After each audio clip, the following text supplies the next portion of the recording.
మీ business ఏదైనా మీ ఊర్లో promotion చేయాలంటే అది సుమన్ టీవీతోనే సాధ్యం. ఇప్పుడే సంప్రదించండి. అందరికీ గుడ్ ఈవినింగ్ అండి.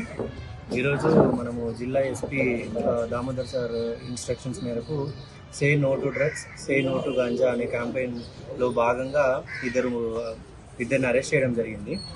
వీళ్ళిద్దరూ మన కనిగిరి టౌన్లో గంజాయిని వాళ్ళు వేరే పొదిలి దగ్గర నుంచి కొనుక్కొని, ఇద్దరి దగ్గర నుంచి కొనుక్కొని వీళ్ళు దాన్ని మళ్ళీ సబ్ ప్యాకెట్స్గా డివైడ్ చేసి లోకల్గా అమ్ముతున్నారు. మాకు వచ్చిన ఇన్ఫర్మేషన్ మేరకు మా సిఐ గారు, ఎస్ఐ గారు వారి బృందాన్ని పంపించి వీళ్ళిద్దరిని అరెస్ట్ చేయడం జరిగింది.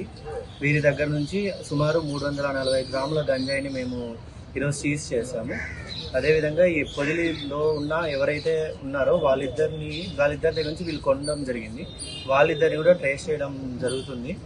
వాళ్ళిద్దరూ ప్రజెంట్ పరారీలో ఉన్నారు. సో మనం ఈ ప్యాకెట్స్ ఏవైతే ఉన్నాయో వాటిని సీజ్ చేశాము. తర్వాత వీళ్ళ దగ్గర నుంచి కవర్లో పెట్టుకొని అమ్ముతున్నారు, దాన్ని సీజ్ చేసి వీళ్ళిద్దరిని ఈరోజు అరెస్ట్ చేయడం జరిగింది.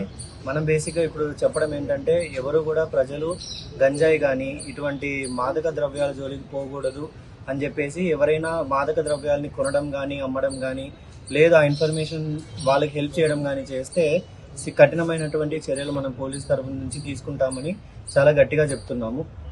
అలాగే ఓన్లీ డ్రగ్సే కాకుండా మిగిలిన వ్యసనాలు లైక్ సైబర్ క్రైమ్ జరుగుతూ ఉంది. ఇప్పుడు ఎక్కువగా డిజిటల్ అరెస్ట్ స్కామ్స్ జరుగుతున్నాయి.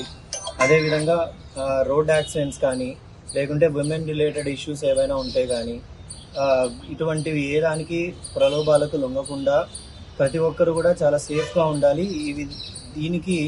ఈ సేఫ్గా ఉండడానికి మనం పోలీస్ తరఫు నుంచి చాలా కృషి చేస్తున్నాము. పబ్లిక్ అవేర్నెస్ క్యాంపెయిన్స్ రన్ చేస్తున్నాము. అలాగే ప్రజలు ఎవరైనా ఇబ్బందికి గురవుతూ ఉంటే ఇమ్మీడియట్గా కన్సర్న్ ఎస్ఐ కానీ, సిఐ కానీ లేదా డిఎస్పీ గారికి కానీ చెప్పాలని మేము కోరుతున్నాము. పట్టుకున్నది ఏ ప్రాంతం? కనిగిరి టౌన్లో.